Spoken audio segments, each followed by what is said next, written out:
The Apple Tree and the Seasons. In the heart of a quiet neighborhood, a proud crabapple tree stood tall in a front yard.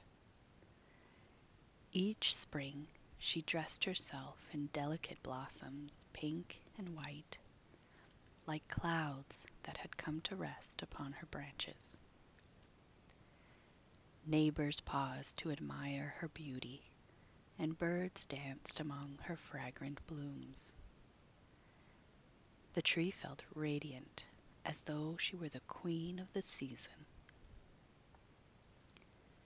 But soon the breeze carried her petals away.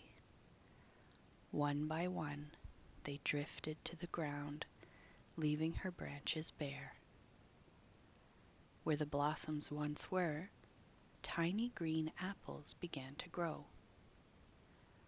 Through the warmth of the summer, they swelled and ripened, turning a deep rosy red. The tree stood strong, proud of the fruit she had nurtured. Yet, as autumn arrived, the apples fell.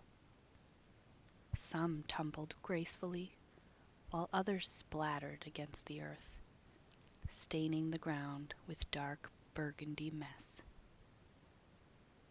The neighbors sighed at the sight of the rotting fruit, stepping carefully around the squelching remains. The tree heard their murmurs and felt a pang of shame. Why must my beauty end like this? She wondered. Why must the joy I bring turn to annoyance? But then the wise wind whispered through her branches. Dear tree, it said, your blossoms were never meant to stay, nor the apples, nor the mess they leave behind.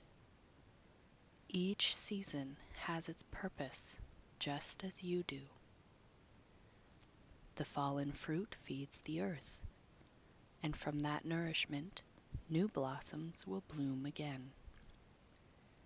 Beauty is not only in the flowering, but in the growing, the falling, and the waiting.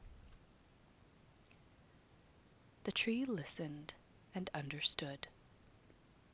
She stood tall through the winter, her branches bare but hopeful, for she knew that spring would come once more, and with it her blossoms would return. And so the crabapple tree taught the neighborhood a quiet truth, that in every end there is the promise of a beginning, and that each stage of life, messy or magnificent, has its place. The end.